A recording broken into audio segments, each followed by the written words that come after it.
तो दोस्तों, आज हम ब्लैक फ़ोन 2 मूवी की एक्सप्लेनेशन करेंगे। ये 2025 में रिलीज़ हुई एक अमेरिकी अलौकिक हॉरर फिल्म है, जो ब्लैक फ़ोन फिल्म का सीधा सीक्वल है। अगर आपने इसका पहला भाग नहीं देखा है, तो जाकर देख लीजिए, वरना आप इस फिल्म को बिल्कुल भी नहीं समझ पाएंगे। तो बिना किसी देरी के, चलिए सीधे कहानी की ओर चलते हैं। हम देखते हैं, जहाँ होप एल्डर नाम की एक काउंसलर एक लैंडलाइन से नंबर डायल करती है। वो सामने वाले व्यक्ति से बात करना शुरू करती है और बताती है कि वो कुछ सपने देख रही है। उसने जो नंबर डायल किया था, वो उसने सपने में देखा था, बर्फ पर उकेरा हुआ था, और उसके सपने में कुछ लड़कों ने ये किया था।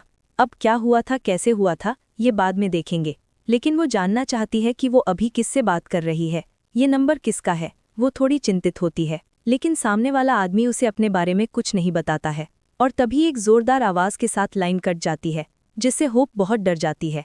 अब कहानी आती है 1982 में, यानी पिछली फिल्म के 4 साल बाद। हम स्कूल में फिन को देखते हैं, जो एक नए लड़के को पीट रहा है, क्योंकि लड़के ने उससे कहा था कि फिन एक सीरियल किलर को मार कर आया है। फिन को ये अच्छा नहीं लगा था, लेकिन तभी उसकी बहन ग्वेन आकर उसे रोकती है और अपने साथ ले जाती है। ग्वेन फिन से लड़के को पीटने का कारण जानना चाहती है, जिसके जवाब में फिन सब कुछ विस्तार से बताता है। लेकिन ग्वेन कहती है कि इतना पीटने की ज़रूरत नहीं थी, बल्कि हाथापाई करने की ही ज़रूरत नहीं थी। लेकिन फिन बहुत बदल गया था और उसे ये जरूरी लग रहा था।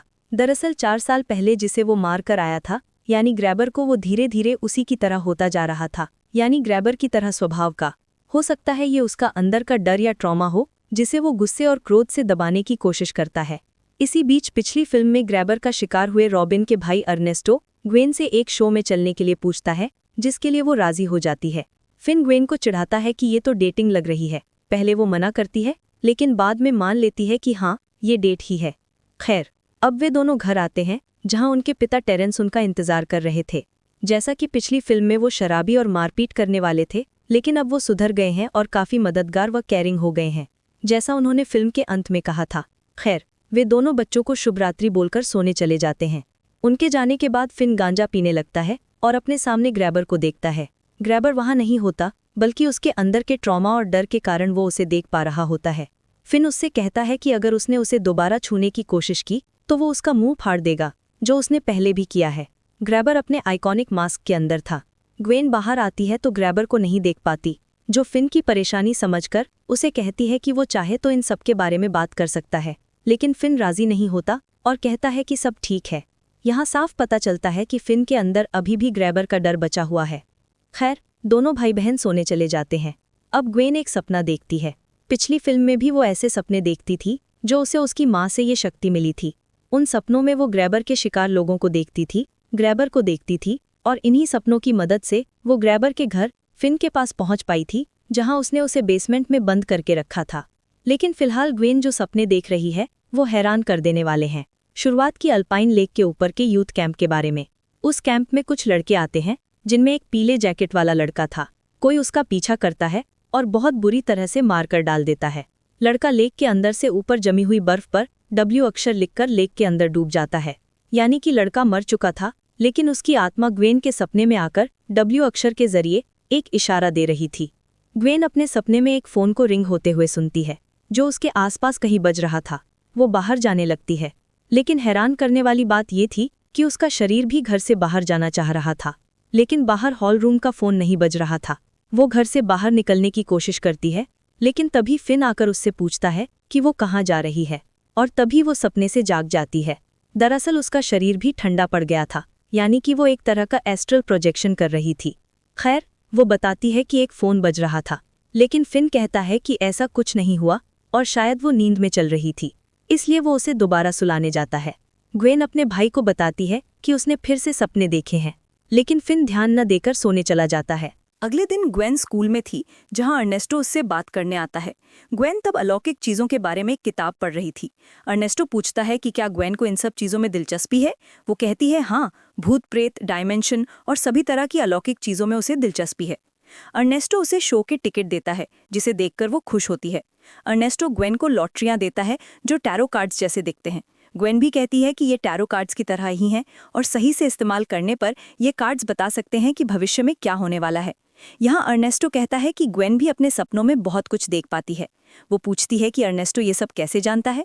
वो बताता है, रॉबिन की घटना के समय ग्वेन ने पुलिस को अपने सपनों में देखी हुई चीजें बताई थीं, जिसकी मदद से पुलिस उस किलर तक पहुंच पाई थी।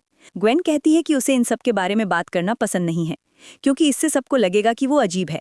तब अर्नेस्टो उसके साथ फ्लर्ट करता है और कहता है कि उसे अजीब चीजें ही पसंद है। इसी बीच बाजार में फिन को एक खराब फोन दिखता है जो रिंग हो रहा था। वो फोन उठाकर बिना कुछ सुने ही बोल देता है, माफ करना, यहाँ कोई मदद नहीं मिलेगी। उसके पास फोन आना कोई नई बात नहीं थी, लेकिन अब वो उस दहशत से दूर रहना चाहता है जिसने उसे ट्रॉमा दे रखा है। रात में ग्वेन फिर से एक सपना देखती है, जहां वो उसी कैंप में एक और लड़के को देखती है जिसे कोई आदमी पकड़कर बहुत बुरी तरह से मारकर डाल देता है और उसे टुकड़े टुकड़े करके जला देता है। इस लड़के की आत्मा भी लेक के अंदर से ऊपर जमी हुई बर्फ पर बी अक्षर बनाती है और लेक के अंदर डूब जाती है। अचानक सपने के अंदर ही एक रिंग होती है, जिससे ग्वेन जाग जाती है। दरअसल उसकी आत्मा फोन पकड़ने के लिए बाहर जाने लगती है और वो घर से बाहर निकल जाती है। बाहर उसे उस लड़के की कटी और जली हुई लाश मिलती है और सामने ही ग्रैबर का एक अपार्टमेंट दिखता है। वो उस अपार्टमेंट के अंदर ग्रैबर के बेसमेंट में जाती है, जहां उसे वो फोन मिलता है जो रिंग हो रहा था। आखिरकार वो फोन उठाती है। फोन किया था होप एल्डर ने। हाँ, यही वो कॉल थी जो हमने फिल्म की शुरुआत में 1957 में देखी थी। और होप कोई और नहीं, ग्वेन की माँ थी जो अब जिंदा नहीं है। वो फोन से ग्वेन को बताती है कि वो अल्पाइन लेक यूथ कैंप से बोल रही हैं और उसके सपने में लड़कों ने ये नंबर जमी हुई लेक पर बनाया था, यानी इस घर का नंबर। ग्वेन कहती है कि वो भी उन्हीं लड़कों को देख रही है, लेकिन नंबर की जगह वो अक्षर देख रही है। वे दोनों ज्यादा बात कर पाते उससे पहले ही एक शैतानी आवाज के साथ लाइन कट जाती है, यानी कि कहीं ना कहीं टाइम लाइनें एक दूसरे से जुड़ रही थीं। और जैसा कि हम जानते हैं, जब कोई एस्ट्रल प्रोजेक्शन करता है तो समय का कोई हिसाब नहीं होता है। अब ग्वेन मैक्स की आत्मा को देखती है, जो उससे कहता है कि उसे यहाँ नहीं होना चाहिए था। मैक्स ग्रैबर का ही भाई था, जिसे ग्रैबर ने पिछली फिल्म में खुद ही मार दिया था, जिसके लिए वो बहुत गुस्से में था। जैसा कि मैंने आपको बताया था, जब भी ग्वेन यहाँ एस्ट्रल प्रोजेक्शन करती है या यूं कहें कि सपनों की दुनिया में जाती है, तो उसका शरीर भी चलने लगता है, यानी कि उसका असली शरीर ग्रैबर के बेसमेंट तक चलाया था।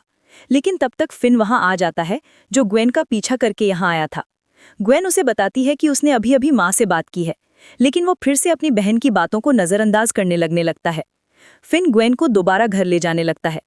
जाते वक्त ग्वेन अपने मोज़ों पर ध्यान देती है, जिन पर खून लगा था और वे गंदे हो गए थे। और ये गंदे हुए थे उसके सपनों की दुनिया में, जब उसने घर के बाहर उस लड़के की लाश देखी थी। यानी कि यहाँ साफ पता चलता है कि उस दुनिया में जो भी होगा वो असली दुनिया में भी प्रतिबिंबित होगा। अगले दिन ग्वेन स्कूल में फिन को अल्पाइन लेक के कैंप का पोस्टर दिखाती है और बताती है कि ये एक असली जगह है, यानी उसके सपने बेबुनियाद नहीं हैं। ये एक क्रिश्चियन कैंप है और उन्हें वहां जाना चाहिए, और वहां अभी CIT का पोजीशन खाली है, जिसके लिए वे आवेदन करके जा सकते हैं। फिन तब भी इन सब बातों को नज़रअंदाज करने की कोशिश कर रहा था। तभी उनके पिता टेरेंस वहां आते हैं। वो पोस्टर देखकर कहते हैं कि यहीं तो उनकी माँ होप काम करती थी और ये 1958 में बंद हो गया था। ये दोबारा कैसे चालू हुआ, ये सुनकर दोनों ही चौंक जाते हैं। ग्वेन ने वहां जाने का फैसला कर लिया, इसलिए वो अर्नेस्टो के साथ जाने लगती है। पहले फिन जाना नहीं चाहता था, लेकिन ग्वेन की सुरक्षा के लिए वो राजी हो जाता है। जाने से पहले वो अपने पिता से बात करता है और कहता है कि वे कुछ हफ्तों में लौट आएंगे और तब तक वो ज्यादा शराब ना पिएं। ये तीनों ही अल्पाइन लेक के लिए निकल जाते हैं और रास्ते में जबरदस्त बर्फीला तूफान शुरू हो जाता है, जिससे एक कार दुर्घटना भी होती है। रास्ता अच्छा नहीं था और बाहर कुछ दिखाई नहीं दे रहा था। साथ ही वहां गहरी खाई भी थी, इसलिए फिन खुद ही गाड़ी के आगे दौड़ने लगता है ताकि वो बाहर से रास्ता देख पाए और बाकी दोनों उसका पीछा कर पाएं। कुछ दूर जाने के बाद उनकी मुलाकात मस्टैंग नाम की एक लड़की से होती है, जो उन्हीं को ढूंढने आई थी और उन्हें अपने पीछे कैंप तक ले जाती है। कैंप में आकर उनकी मुलाकात अरमांडो से होती है, जो यहाँ के सुपरवाइजर हैं। वो बताते हैं कि उस तूफान के कारण कोई और यहाँ आ नहीं पाया और केवल ये तीनों ही आए हैं। यहाँ हमें पता चलता है कि इस कैंप में फिलहाल अरमांडो हैं और मस्टैंग उनकी भतीजी है। साथ ही यहाँ 2 और कर्मचारी हैं, जिनका नाम केनेथ और बारबरा है। रात बहुत हो गई थी, इसलिए मस्टैंग इन तीनों को रूम में ले जाने लगती है और फिन कैंप के बाहर एक फ़ोन बूथ को नोटिस करता है। रूम में आकर फिन और ग्वेन आराम करने लगते हैं, जहाँ ग्वेन सो जाती है और फिन बाहर आकर सिगरेट पीने लगता है। इसी बीच ग्वेन फिर से सपने में जाती है और इस बार वो एक तीसरे लड़के को देखती है, जिसका चेहरा बीच में से कटा हुआ था और उसकी आत्मा लेक पर H अक्षर लिखती है। सभी अक्षर जोड़ने पर WBH नाम बनता है, जो क्या है ये कोई नहीं समझ पाता। खैर, तभी ग्वेन एक अजीब आवाज़ सुनती है और तीनों लड़कों की आत्माएं उसके पास चली आती हैं। इधर असली दुनिया में बाहर फिन उस फोन बूथ का फोन रिंग होते हुए सुनता है। वो पास जाकर फोन उठाकर फिर से कह देता है कि यहाँ कोई मदद नहीं मिलेगी और वापस जाने लगता है। फोन फिर से रिंग होने लगता है और वो नज़रअंदाज करना चाहता है, लेकिन वो बचता ही रहता है जब तक वो फिर से फोन नहीं उठाता। इस बार दूसरी तरफ से आखिरकार वो ग्रैबर की आवाज़ सुनता है, जो उससे कहता है कि नर्क आग नहीं बल्कि बर्फ है, क्योंकि बर्फ भी ठीक वैसे ही जलती है जैसे आग जलती है, या यूं कहें कि उससे भी ज्यादा तकलीफ देती है। फिन इससे बहुत डर जाता है।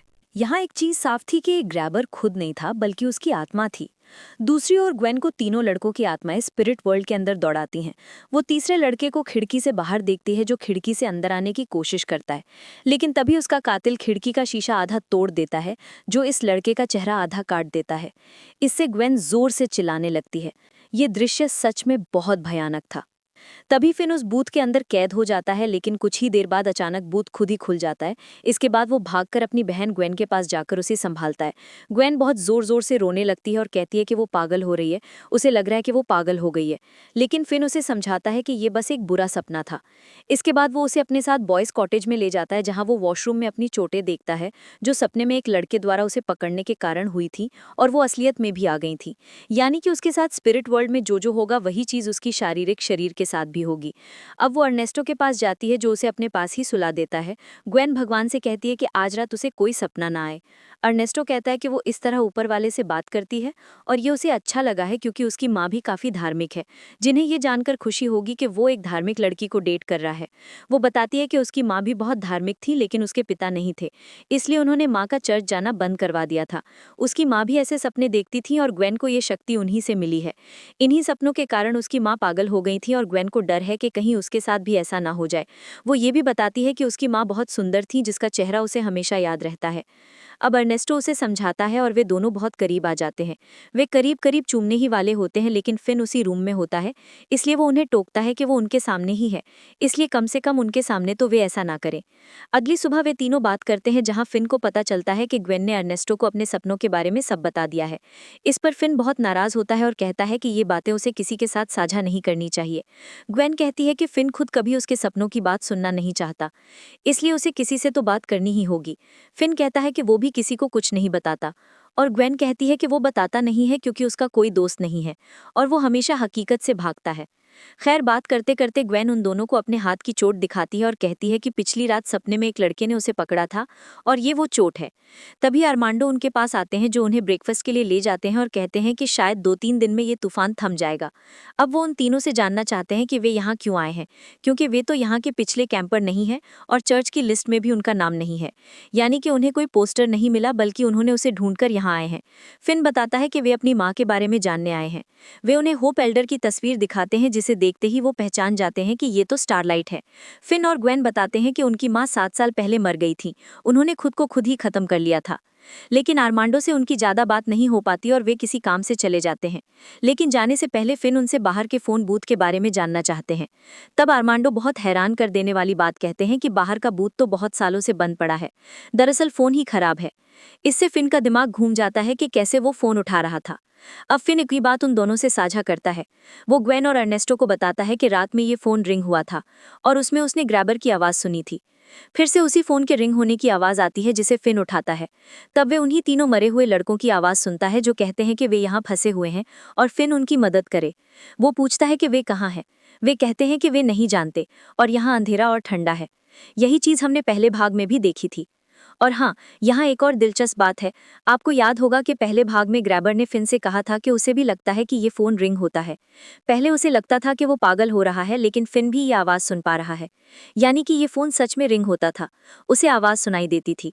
यानी कि अप्रत्यक्ष रूप से होप मदद करना चाहती थी, लेकिन उल्टा हो गया था, जो एक सूक्ष्म बात है और पहले भाग की बहुत सी चीज़ों को सही ठहराती है कि फ़ोन क्यों रिंग होता था। खैर, तभी उन तीनों लड़कों की आत्माओं को बूथ के बाहर दिखाया जाता है, जिन्हें फिन नहीं देख पाता। वो उन तीनों से कहता है कि वे बताएं कि उनके साथ क्या हुआ था, तभी वो उनकी मदद कर पाएगा। वे कहते हैं कि उन्हें कुछ याद नहीं है, उन्हें यहाँ नहीं होना चाहिए और फिन उनकी मदद करे। पहले भाग में भी यही होता था। वहाँ बच्चों की आत्माओं को याद नहीं रहता था कि वे कौन हैं, लेकिन वे बस फिन की मदद करना चाहते थे। खैर, अब फिन काफी निराश हो जाता है और वे तीनों बूथ पर धक्का मारने लगते हैं। इससे चिढ़कर वो वहां से चला जाता है। इधर गेन और अर्नेस्टो कैंथ और बारबरा के पास जाते हैं जो ऑफिस में काम करते थे। वे उनसे कैंप के इतिहास के बारे में कोई डॉक्यूमेंट मांगते हैं, लेकिन बारबरा कहती है कि उनके पास ऐसा कोई डॉक्यूमेंट नहीं है। वो गेन पर थोड़ा गुस्सा भी हो जाती है और दोनों के बीच बहस शुरू हो जाती है, इसलिए अर्नेस्टो गेन को वहां से ले जाता है। दूसरी तरफ रात को गेन फिर से सपना देखती है, जहां इस बार वो होप अपनी माँ को देखती है जो फोन पर एक मरे हुए लड़के की आत्मा से बात कर रही है, जैसा कि अब फिन कर रहा है। और वो लड़के ही होप के सपने में ये नंबर छोड़ गए थे ताकि वो उनसे मदद ले सके, जैसा कि अब वो 3 लड़के फिन से मदद मांग रहे हैं। यानी वो नंबर किसी और का नहीं बल्कि ग्रैबर के घर का नंबर था, इसलिए अप्रत्यक्ष रूप से लड़के उसे इशारा दे रहे थे कि उनका खूनी कौन है। अब गेन होप और उन 3 लड़कों की आत्मा को देखती है और बाहर जाती है। वहां वो उन 3 लड़कों की मौत देखती है, जिसकी वजह से वो और भी ज्यादा विचलित हो जाती है। इधर फिन फोन रिंग होते सुनता है, जो वो जाकर उठाता है। तब ग्रैबर उससे बात कर रहा था। वो कहता है कि फिन्नी ने उसे खत्म कर दिया है, लेकिन क्या उसे लगता है कि सब ऐसे ही खत्म हो जाएगा? नहीं, वो वापस आ गया है फिन से बदला लेने के लिए, और अब वो फिन को ऐसा दर्द देगा जो फिन कभी भूल नहीं पाएगा। फिन्नी ने उसे अपने भाई मैक्स को खत्म करने के लिए मजबूर किया था, जिसे वो सबसे ज्यादा प्यार करता था, और अब वो फिन से सब कुछ छीन लेगा। ये खास शॉट काफी दिलचस्प था, जहां हमें 2 दुनिया दिखाई गई थी, एक फिन यानी वास्तविक दुनिया, और दाईं तरफ ग्रैबर यानी उसकी आत्मा जो स्पिरिट वर्ल्ड को दर्शा रहा था। गेन एक लड़के का पीछा करते हुए रसोई में जाती है, जहां हंगामा शुरू हो चुका था। गैस का चूल्हा खुद से जल उठता है और ग्रैबर उसके सामने आ जाता है। वो कुल्हाड़ी से उस पर हमला करना शुरू कर देता है, जिससे वो बचने की कोशिश करती है। तब तक अर्नेस्टो और बाकी लोग गेन की चीख सुनकर वहां आ जाते हैं। वे ग्रैबर को नहीं देख पाते हैं, लेकिन ग्रैबर उन्हें देख सकता था। इसके अलावा उसकी हलचल भी वे देख पा रहे थे, जैसे वो गेन को पकड़कर दीवार पर मारता है, और ये सब देख पा रहे थे। यहाँ शारीरिक रूप से ऐसा हो रहा था। गेन बार बार दीवार से टकरा रही थी, उसके शरीर पर चोट लग रही थी, और सब देख रहे थे कि वास्तविक जीवन में क्या हो रहा है। तभी ग्रैबर गेन को पकड़कर आग के अंदर फेंकने जाता है, लेकिन मस्टंग और अर्नेस्टो उसे पकड़कर बचाने की कोशिश करते हैं। बाकी लोग भी आगे आते हैं, लेकिन वहां रखी चीजें उन पर गिरनी शुरू हो जाती हैं। तब तक फिन भी वहां आ जाता है, जो अपनी बहन को होश में लाने की कोशिश करता है। आखिर में वो जाग जाती है और सपने से बाहर आ जाती है। वो देखती है कि ग्रैबर फिलहाल वहां से चला गया है। अरमांडो सब लोगों को चर्च ले जाते हैं, जहां वो गेन से पूछते हैं कि ये सब क्या हो रहा है। तब वो अपने सपने के बारे में विस्तार से बताती है कि उसके साथ ठीक क्या होता है, और ये शक्ति उसे अपनी माँ से मिली है। गेन उन 3 लड़कों की बात कहती है, और अरमांडो हैरान हो जाते हैं क्योंकि वो 3 लड़के सच में मर गए थे। और जब गेन उस जले हुए लड़के के जैकेट की बात कहती है, तब वो और भी हैरान हो जाते हैं, क्योंकि ये जानकारी केवल पुलिस या वो जानते थे, और कभी उन लड़कों की लाश नहीं मिली थी। कोई सुराग भी नहीं मिला था, बस एक बार एक जला हुआ जैकेट मिला था, जो गेन जैसा बता रही है ठीक वैसा ही था। और उन 3 लड़कों के नाम थे फीलिक्स, केल और स्पाइक, यानी ये थे ग्रैबर के पहले 3 शिकार। अब अरमांडो 1957 और 1958 के कैंप की तस्वीरें दिखाते हैं, जिसकी ग्रुप फोटो में वो और होप भी थे। वो कहते हैं कि ये जगह 1958 में बंद हो गई थी, और बाद में उन्होंने ये जगह खरीद ली थी। उन्होंने इसे फिर से शुरू किया ताकि वो उन गुमशुदा बच्चों को ढूंढकर उनकी खोज दे सके, और इससे उन बच्चों के परिवारों को कम से कम थोड़ा बहुत सुकून मिलेगा, और इसीलिए वो सालों से ये कोशिश कर रहे हैं। फिन सबके सामने ग्रैबर के बारे में पूछता है। तब अरमांडो कहते हैं कि हाँ, उसे कौन नहीं जानता, सब ग्रैबर को जानते हैं, जो बच्चों को अगवा करके मार देता था, जिसे फिन ने खुद खत्म किया है। और अब वो फिन को पहचान जाते हैं कि ये वो फिन है। वो फिन से पूछता है कि यहाँ अजीब घटनाएं कब से शुरू हुई थीं। वो कहते हैं कुछ सालों पहले से। फिन कहता है 1978 में, और फिन ने तभी उसे खत्म किया था, और इसीलिए उसकी आत्मा अब आज़ादी से घूम रही है। उन्हें उन बच्चों को आज़ाद करना होगा, जो शायद ग्रैबर की आत्मा को रोक सकता है, क्योंकि यहाँ वही उसे ताकत दे रहे हैं। असल में यहाँ बच्चों का डर ही ग्रैबर की आत्मा को ताकत देता था। अब गेल और फिन उस ग्रुप फोटो को फिर से देखते हैं, जिसमें वे ग्रैबर को देख पाते हैं। अरमांडो बताते हैं कि वो यहाँ रखरखाव का काम करता था। अब अरमांडो उस ग्रैबर का नाम बताते हैं, जो था वाइल्ड बिल हिकॉक, और गेन कहती है कि ये नाम ही तो वो लड़के बोल रहे थे, और यहीं से सब कुछ शुरू हुआ था।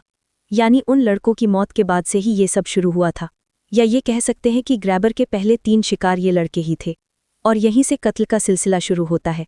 और होप भी ऐसे सपने देखती थी, इसलिए उसे भी लड़के यही बात कह रहे थे। यानी उसे जो नंबर बताए गए थे, वो यहाँ ग्रैबर के घर का नंबर था। और अब ये सब किसने शुरू किया था? क्या हुआ था उस बारे में गैन को ये लड़के यानी 3 लड़के बता रहे हैं। यानी WBH कुछ और नहीं बल्कि ग्रैबर का ही नाम था। फिन कहता है कि पहले उन्हें उन लड़कों की लाशें ढूंढनी होंगी और वो किसी जमे हुए लेक के अंदर पड़ी हैं। अरमांडो कहते हैं कि पास में ही लेक मारू है, इसलिए वे वहां जाकर ढूंढ सकते हैं। सब इसके लिए तैयार होते हैं। कुछ देर बाद अरमांडो उन 3 लड़कों की तस्वीर और बाकी रिपोर्ट चेक कर रहे थे। तभी उन्हें रेडियो में अजीब सी गड़बड़ी सुनाई देती है।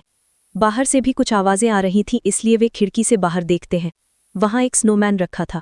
खैर, वो उसे नज़रअंदाज करके अपने काम पर ध्यान देते हैं। तभी रेडियो से ग्रैबर की एक आवाज़ सुनाई देती है। डरने के बजाय अरमांडो कहते हैं कि वे जानते हैं कि वो बिल है और वे उससे बिल्कुल नहीं डरते हैं और वे उन लड़कों की आत्मा को हमेशा के लिए कैद नहीं रख सकता। उन्होंने सच जान लिया है। ग्रैबर कहता है कि वो बिल नहीं है। तब वे कहते हैं कि बिल हो, ग्रैबर हो, ईवल हो, जो भी हो, ईवल तो ईवल ही था। और तब तक वो स्नोमैन भी खिड़की पर टकराना शुरू कर देता है, जो ग्रैबर ही कर रहा था, जिसकी बर्फ के साथ खून भी मिला हुआ था। ग्रैबर फिर से कहता है कि वो उन्हें चोट पहुंचाना चाहता है, लेकिन अरमांडो कहते हैं कि वो उससे नहीं डरते हैं। और वो फिर से कहता है कि वो बिल नहीं है। और आप जानते हैं कि यहाँ ग्रैबर अपने मास्क के बिना कुछ भी नहीं था। वो उस मास्क की आड़ में सब करता था, यानी उसने कभी माना ही नहीं कि वो बिल है। वो खुद को डेविल मानता था। खैर, कुछ देर बाद फिन बाहर बैठा था। अरमांडो उसके पास आकर बात करना शुरू करते हैं। वो कहते हैं कि फिन का गुस्सा बाहर दिखता है, लेकिन उसके अंदर डर है जो वो गुस्से से छुपाने की कोशिश करता है। और ये डर ये है कि वो ग्वेन को बचा नहीं पाएगा। वो उसे सलाह देते हैं कि उसे अपनी भावनाओं का सामना करना चाहिए और ग्वेन या उसका खुद का कोई नुकसान नहीं होगा। अगले दिन अरमांडो उन 3 लड़कों की लाशें ढूंढना शुरू करते हैं। अब नारात को ग्वेन सोने जाती है और आज बारी बारी से अर्नेस्टो और फिन उसके पास रहकर उस पर नजर रखेंगे। अर्नेस्टो फिन से पूछता है कि क्या उसने सच में अपने भाई से बात की थी और उसने क्या कहा था। फिन बताता है हाँ, उसने कहा था कि उनके पिता युद्ध में अपने लोगों को अकेला नहीं छोड़ पाए थे, इसलिए वो वापस नहीं आए और इसलिए वो भी फिन को नहीं छोड़ेगा। तभी अर्नेस्टो कहता है कि हाँ, ये सच है और उसे अपने भाई पर गर्व महसूस होता है। फिन सो जाता है और अर्नेस्टो ग्वेन के पास बैठकर उसे देखता रहता है। ग्वेन अपने सपने में फिर से जाती है, जहां वो अपनी माँ को देखती है और उसका शरीर उठना शुरू हो जाता है, जिसे अर्नेस्टो रोक देता है। इसलिए इस बार उसकी आत्मा सपने में अपनी माँ होप का पीछा करती है। इस बार हमें पता चलता है कि असल में क्या हुआ था। होप तब भी सपने से जागती है और इस इलाके में पहले गुमशुदा हुए लड़के बिली द पेपर बॉय का सपना देखती है और वो घर से कहीं जाना शुरू करती है। ग्वेन उसका पीछा करते हुए ग्रैबर के घर तक चली आती है, जहां वो देखती है कि ग्रैबर ने होप को अगवा कर लिया है, क्योंकि होप ने उसके घर के अंदर बिली को देख लिया था। और ग्रैबर होप को भी गाड़ी में आने को कहता है और वो गाड़ी में बैठ जाती है। यानी शुरू से ही होप को संकेत मिल रहे थे कि आखिर ये सब कौन कर रहा है, और इसीलिए शुरू से ही शिकार हुए लड़के उसे वो नंबर दिखा रहे थे। और वो नंबर किसी और के घर के नहीं बल्कि बेसमेंट के अंदर थे, यानी ग्रैबर के नंबर थे, और इसीलिए होप वहां चली गई थी। तभी हैरान होकर ग्वेन देखती है कि उसकी माँ लटक रही हैं और वो खत्म हो चुकी हैं। लेकिन सच्चाई ये थी कि यहाँ ग्रैबर ने उसकी माँ को मारा था, उन्होंने खुद को खत्म नहीं किया था। वो ग्रैबर के बारे में जान गई थी, इसलिए उसने होप को मार दिया। और ये सच जानने के बाद ग्वेन को बहुत तकलीफ होती है। यानी इतने दिनों से वो यही सोच रहे थे कि इन सपनों की वजह से उसकी माँ ने खुद को खत्म कर लिया, जबकि ऐसा नहीं था। ग्रैबर ग्वेन से कहता है कि ये उसका हेल है और यहाँ सब उसकी बात से होता है, इसलिए वो ग्वेन को भी यही मारेगा। ग्वेन उससे बचने के लिए दौड़ती है, जिसकी वजह से उसे थोड़ा बहुत चोट भी लगती है और ये चोट उसके शरीर पर साफ दिख रही थी। यानी वो सपने में मरती है तो वास्तविक जीवन में भी खत्म हो जाएगी। अब अर्नेस्टो ये देखकर फिन और मस्टैंग को जगाता है और वो तीनों ग्वेन को जगाने की कोशिश करते हैं। ग्वेन तब तक बेसमेंट तक चली आई थी, जिसे लड़कों की आत्मा फोन के जरिए रास्ता दिखाती है कि वो कैसे बच सकती है। अब वो उस गड्ढे के पास छिप जाती है जो शुरू में किसी और ने नहीं बल्कि फिन ने ही 1978 में बचने के लिए बनाया था, यानी रेफ्रिजरेटर के पास। अब वो रेफ्रिजरेटर से बाहर निकलकर बाहर जाती है और लेक तक पहुंच जाती है, जहां बूथ में फ़ोन रिंग हो रहा था, जो वो उठाती है। इधर लेक के ऊपर वास्तविक समय में अरमांडो ढूंढ रहे थे। उन्हें एक लड़के की लाश मिल जाती है और वो लाश को बाहर निकालने की कोशिश करते हैं। दूसरी तरफ फ़ोन पर ग्रैबर ग्वेन से कहता है कि जब कोई उसकी ताकत छीनने की कोशिश करेगा तो वो उसे रास्ते से हटा देगा, और उसकी ताकत उन कैद किए गए बच्चों की आत्मा के डर से आती है। इसलिए अब ग्रैबर उन लाशों को बाहर नहीं आने दे सकता। इसलिए वो लेक के ऊपर की जमी हुई बर्फ तोड़कर अरमांडो को लेक के अंदर गिरा देता है। यानी वो अपनी दुनिया में ऐसा कर रहा था, लेकिन वास्तव में भी इसका असर पड़ता है, और ये देखकर ग्वेन की आत्मा विचलित हो जाती है। लेकिन अब वो उसे भी मारना शुरू कर देता है। तब मस्टैंग अर्नेस्टो और फिन उसे कहते हैं कि वो होश में आए, जागे, लड़ने की कोशिश करे। तभी ग्वेन फोन बूथ के अंदर स्पिरिट वर्ल्ड में खुद को संभालती है, मेडिटेट करती है और अचानक एक झटके में पूरा बूथ टूट जाता है, जिससे ग्रैबर दूर छिटककर गिरता है। ग्वेन उसके पास आकर कहती है कि वो उसे यहाँ नहीं लाई, बल्कि वो खुद आया है, इसलिए उसके पास भी ताकत है, केवल ग्रैबर ताकतवर नहीं है, और वो जब चाहेगी तब यहाँ से वापस जा सकती है, और बहुत जल्द वो उसका सामना करने आएगी। इसके साथ वो उसके सिर पर बहुत जोर से चोट करती है, जिससे ग्रैबर बेहोश हो जाता है। अब वो खुद को जगाती है, यानी वो अपनी ताकत पर नियंत्रण लाना सीख गई थी। जागते ही वो सबको पहले अरमांडो के पास ले जाती है, जिसे सब पानी से बाहर निकालते हैं, क्योंकि ग्रैबर उसे अंदर डुबोने की कोशिश कर रहा था, लेकिन ग्वेन ने ग्रैबर को पराजित करके उसे रोक दिया था, इसलिए वो फिलहाल बच जाते हैं। जब उन्हें पानी से बाहर निकाला जाता है तब वो जीवित थे और बताते हैं कि उन्हें फीलिक्स की लाश मिल गई है। अगले दिन सुबह मस्टैंग बारबरा और केनेथ के पास जाता है और उनसे कहता है कि वो मदद नहीं कर रहे हैं और ये ईश्वर को भी पसंद नहीं आएगा।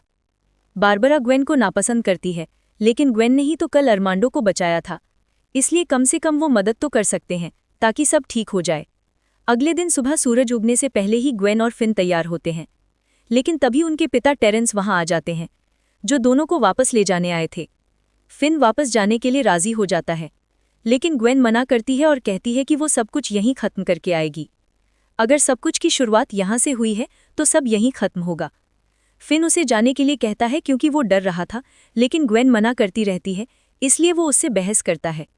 लेकिन तभी ग्वेन कहती है कि फिन केवल डरता है और धूम्रपान करता रहता है ताकि उसे लगे कि बेसमेंट में उस दिन जो हुआ था वो सब झूठ है। इस पर वो रोने लगता है और आखिर में अपना डर व्यक्त करता है, और यही तो अरमांडो उसे कह रहे थे। अब उनके पिता दोनों को जाने के लिए कहते हैं, लेकिन ग्वेन मना करती रहती है। तब उनके पिता कहते हैं कि ये सब फिर से सपनों की वजह से हो रहा है और उनकी वजह से पागल होकर ही उनकी माँ ने आत्महत्या कर ली। ग्वेन कहती है कि ऐसा नहीं है, ये सब ग्रैबर ने किया है। और तब टेरेंस खुद को होप की मौत के लिए दोषी मानते थे, इसलिए वो आज तक गिल्ट में हैं। लेकिन उनकी कोई गलती नहीं थी, इसलिए उन्हें अपना अपराध बोध छोड़ देना चाहिए। और टेरेंस ने होप की लाश देखकर जो कुछ कहा था, हूबहू वही सब ग्वेन कहना शुरू कर देती है। इसलिए अब आखिर में वो भी विश्वास करते हैं कि हाँ, उनकी कोई गलती नहीं थी और ग्वेन बिल्कुल सच कह रही है, यानी होप और ग्वेन के सपने हमेशा ही सच थे। सुबह से खोजबीन शुरू होती है, लेकिन केल और स्पाइक की लाशें नहीं मिलती हैं। इसी बीच ग्वेन यीशु मसीह से प्रार्थना करती है कि अब उसे मदद की ज़रूरत है और अब ग्रैबर उसे मार ही देगा, इसलिए वो ऐसा ना होने दे और यहाँ किसी और को भी ना मरने दे। धीरे धीरे रात हो जाती है और ग्वेन थककर गलती से सो जाती है और फिर से सपने में पहुंच जाती है। वो लेक के अंदर जाती है, जहाँ वो 2 ड्रम ढूंढती है, और इन 2 ड्रम के अंदर ही केल और स्पाइक की लाशें छिपा कर रखी गई थी। वो ड्रम को बाहर भेजना शुरू करती है। इसी बीच ग्रैबर वहां आ जाता है, जो बाहर मौजूद सब पर हमला करना शुरू कर देता है और उसका आधा मास्क हटा देता है। तब दिखता है कि उसकी त्वचा सड़ गई थी और मास्क के साथ चिपक गई थी। वो अच्छी आइस स्केटिंग कर सकता था, इसलिए वो आसानी से सब पर हमला करना शुरू कर देता है। बारबरा और केनेथ को तो वो बहुत बुरी तरह मारता है। अब वो फिन पर भी हमला करता है और कहता है कि अब उसकी बारी है, यानी पिछली बार फिन उस पर भारी पड़ा था, लेकिन अब वो उस पर भारी पड़ेगा क्योंकि अब वो एक आत्मा है। तभी ग्वेन यानी उसकी आत्मा स्पिरिट वर्ल्ड में जाकर उन ड्रम को ऊपर भेजती रहती है, जिसे टेरेंस पकड़कर पानी से बाहर निकाल लाते हैं। अब ग्वेन की आत्मा बाहर आती है और दूसरी तरफ फिन ग्रैबर को दूर धकेल देता है, यानी वो महसूस कर रहा था कि ग्रैबर उसका गला दबाए हुए है, इसलिए वो अंदाजे से उसे दूर फेंक देता है। असल में एक अदृश्य शक्ति उसे पकड़ रही थी और वो अंदाजे से उसे दूर फेंक देता है। तभी स्पिरिट वर्ल्ड में ग्रैबर ग्वेन के पास आता है और कहता है कि यहाँ कोई ईश्वर नहीं है और कोई उसकी मदद नहीं करेगा। ग्वेन कहती है कि वो अपने साथ कुछ दोस्त लेकर आई है और आखिर में केल, फीलिक्स और स्पाइक की आत्माएं वहां चली आती हैं। ग्वेन कहती है कि लाशें मिल गई हैं, इसलिए ग्रैबर अब ताकतहीन है। वो ग्रैबर के सिर पर कुल्हाड़ी मारकर उसका मास्क अलग कर देती है और मास्क के साथ उसके चेहरे की चमड़ी भी अलग हो गई थी। ग्रैबर बहुत दर्द में था। तब तक फिन भी वहां आकर उसे मारना शुरू कर देता है और उसका सिर जमे हुए लेक पर मारता रहता है और कहता है कि अब वो उससे नहीं डरता है। अब वो उसे लेक के अंदर फेंककर जमा देना चाहते थे। तभी उसका पैर एक लड़के की आत्मा या उसका शरीर पकड़े हुए था। इसके कारण जो होता है वो ये है कि ग्वेन ग्रैबर का पैर ही काट देती है। असल में उसकी आत्मा के भी टुकड़े टुकड़े कर दिए जाते हैं और अब ये दो भाई बहन मिलकर उसे लेक के अंदर फेंक देते हैं। यानी यहाँ फिन महसूस करके ऐसा करता है और ग्वेन स्पिरिट वर्ल्ड में ऐसा कर रही थी। यानी वो दोनों एक तरह से साथ में काम कर रहे थे। इसके साथ ही फीलिक्स, केल और स्पाइक की आत्माएं उसे अंदर डुबो देती है। यानी यहाँ ग्रैबर जम गया था। लेकिन जो होता है वो ये है कि वो अपना मास्क भी साथ ले जाता है, क्योंकि वो मास्क के बिना नहीं रह सकता था। आखिर में ग्वेन जाग जाती है और अर्नेस्टो को चूमकर अपनी खुशी और प्यार व्यक्त करती है कि सब ठीक हो गया है। अगले दिन अरमांडो अधिकारियों को लाशों के बारे में बताते हैं और बाकी सब यहाँ से जाना शुरू करते हैं। तभी ग्वेन और फिन एक फ़ोन देखते हैं जो रिंग हो रहा था। ग्वेन फ़ोन उठाती है। दूसरी तरफ होप थी, यानी उसकी माँ, जो कहती है कि उसने बहुत अच्छा काम किया है, वो उस पर गर्वित है। ग्वेन भावुक हो जाती है और कहती है कि वो उन्हें बहुत मिस करती है। होप कहती है कि वो भी करती हैं, लेकिन अब वो परलोक में सुखी हैं। तभी वो उनसे पूछती है कि क्या ये अभिशाप कभी खत्म होगा, यानी सपने में जाने का। उसकी माँ होप कहती है कि ये कभी अभिशाप नहीं था, बल्कि ये दूसरों की मदद करने के लिए एक उपहार है। वो कहती है कि फिन को वो कहे कि वो उसे बहुत प्यार करती है और रॉबिन ने उसे हाय कहा है। ग्वेन ये बात फिन को बताती है, जिसे सुनकर वो भी बहुत खुश होता है। और अब आखिर में सब अपने घर के लिए निकलते हैं। और बूम, इसके साथ ही ब्लैक फोन 2 मूवी यहीं खत्म हो जाती है। तो दोस्तों, ये थी ब्लैक फोन 2 मूवी की कहानी। मैं उम्मीद करता हूँ कि इस साल की सबसे दिलचस्प सीक्वल मूवी आपको पसंद आई होगी। मुझे लगता है इस साल की सबसे दिलचस्प और हाइप्ड हॉरर मूवीज़ में ये एक है। इस साल आपने देखा है कि बहुत सारे सीक्वल आ रहे हैं और ये उनमें सबसे बेहतरीन था। इसलिए वीडियो पसंद आई हो तो लाइक कर दीजिएगा। चैनल पर नए हैं तो सब्सक्राइब कर लीजिए। तो मैं आपसे अगली वीडियो में मिलूंगा। तब तक ख्याल रखिएगा।